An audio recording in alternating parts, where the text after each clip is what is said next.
એક સમયે શહેરના સૌંદર્યથી આકર્ષિત થઈ પોતાનું વતન છોડી વડોદરામાં સ્થાયી થયેલા ઇન્દર ભલ્લા પણ વડોદરાની વર્તમાન સ્થિતિથી અત્યંત વ્યથિત છે। તેમણે નગરજનોને એકજૂટ થઈ કુંભકર્ણની નિંદ્રામાં પોઢેલા તંત્રને જગાડવા માટે આવાહન કર્યું હતું। देखिए, ये गैस निकलना जो है वो अभी डॉक्टर मेहता ने जैसे बताया, ये पूरे हमारे शहर का जो गंदा पानी होता है, सीवेज पानी होता है, वडोदरा म्यूनसिपल कॉरपोरेशन जो है उनके अलग अलग प्रोजेक्ट चलते रहते हैं, नई नई डेवलपमेंट वो करते हैं, लेकिन डेवलपमेंट के साथ साथ कुछ ना कुछ खराबियां तो आती हैं, क्योंकि उनके प्लानिंग में कुछ गड़बड़ हो सकती है। क्योंकि एक जगह पे अगर वो बड़ी बड़ी पाइपलाइन डाल रहे हैं तो वो पाइप कहीं ना कहीं तो बंद मार के उसको डाइवर्ट करेंगे। जहाँ जहाँ पे भी वो सीवेज का गंदा पानी खड़ा रहेगा, स्टेगनेंट रहेगा, उसने गैस छोड़नी ही छोड़नी है। और ऐसे कॉरपोरेशन के कई प्रोजेक्ट्स चल रहे हैं, तो पूरे शहर भर में वो गैस तो निकलनी है। अभी प्रॉपर प्लानिंग करके अगर ये करेंगे तो वो प्रॉब्लम ख़त्म हो सकती है। बड़ौदा में कोई ऐसी चीज़ नहीं है कि जिसका निवारण ना हो सके। पूरे बड़ौदा में नॉलेज बैंक, विजडम बहुत ज़्यादा है। अभी उन्होंने बातचीत की कि भोपाल गैस का जैसे उदाहरण दिया, वो ही गैस मिथाइल आइसोसायनेट जो यूनियन कार्बाइड के भोपाल के प्लांट में थी, आपको शायद मालूम नहीं, उसी गैस का 20 गुना स्टॉक इधर IPCL में होता था बरसों से, भोपाल के पहले से ही।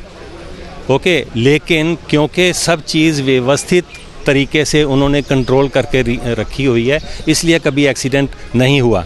बड़ौदा में डिसास्टर मैनेजमेंट के भी कमेटी बनाई गई, उसका एक पूरा सेल बनाया गया है। इसलिए मेरा कहना सिर्फ यही है कि बड़ौदा में किसी चीज़ की कमी नहीं है। कमी है तो सिर्फ इम्प्लीमेंटेशन की, कि एक प्रोजेक्ट कोई भी खड़ा करे तो उसके साथ अगर प्रॉपर प्लानिंग किए तो ऐसी सब प्रॉब्लम्स को ख़त्म किया जा सकता है। जिस तरह से 4-5 दिन लगातार गैस छूटी, आप किसके ऊपर दोष किसी का नहीं है। दोष तो अभी वो पानी जो अंदर छोड़ा, अभी मैं बोलूँ कि कॉरपोरेशन का दोष है, तो वो क्या है, पिछले 40 साल से अगर कॉरपोरेशन को ही बुरा भला बोलते रहोगे, फ़र्क क्या पड़ता है? कुछ होने वाला नहीं है। लेकिन कॉरपोरेशन के साथ अगर हम सब कंधे से कंधा मिला के उनको भी इनकरेज करें, उनको भी हिम्मत आएगी, उनको भी जागृति। जागो वडोदरा में सिर्फ नागरिक की जागरूकता की ज़रूरत नहीं है, कॉरपोरेशन को भी जगाना है, तो हम जाके उनके साथ मिलके उनको जगा देंगे। तो आ तरफ डॉक्टर मेहताए गैस गळतરની ઘટના માટે વડોદરા શહેરમાં હાલમાં ચાલી રહેલ સુવેજની કામગીરી તરફ અંગુલી નિર્દેશ કર્યો હતો અને યોગ્ય રીતે કામગીરી નહીં કરાતી હોવાના કારણે ગેસ ગળતર થયું હોવાની ઘટના પ્રત્યે પોતાની વાત જણાવી તંત્ર પર આકરા પ્રહારો કર્યા હતા।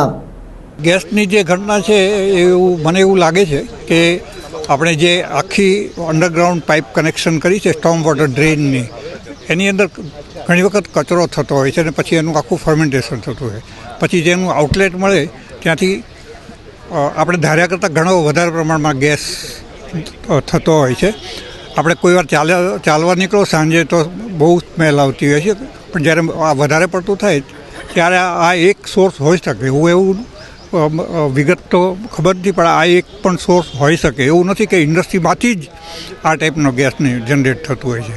પણ મુખ્ય વાત એ છે કે લગભગ 2 દાયકા પહેલાં, એ વખતે હું ગુજરાત સેફ્ટી કાઉન્સિલના કમિટીનો ચેરમેન હતો અને કલેક્ટરને બધાએ સાથે થઈ બધા ઉદ્યોગો, બધા ડિપાર્ટમેન્ટ્સ બધાએ ભેગા થઈને એક આખો ડિઝાસ્ટર પ્લાન વડોદરા માટે તૈયાર કરતો। બધી ડિટેલ હતી એમાં, ઇન્ડસ્ટ્રીની વાત હોય, ફ્લડની વાત હોય, હોસ્પિટલ પહોંચાડવાના કેમ છે લોકોને, એને માટેના રસ્તાના ક્લિયરન્સની વાત હોય, આ બધી વાત હતી, ઇન્ફોર્મેશન સિસ્ટમ।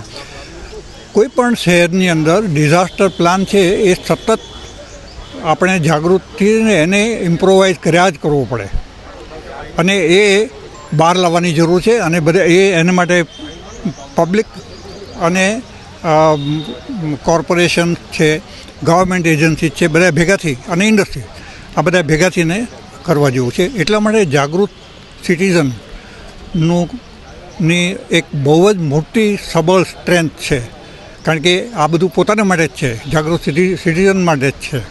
એટલે એક કોમન પ્લેટફોર્મમાં મળે અને આ આખો ડિઝાસ્ટર પ્લાન અપગ્રેડ થાય એવું આપણે ઈચ્છીએ છેલ્લે.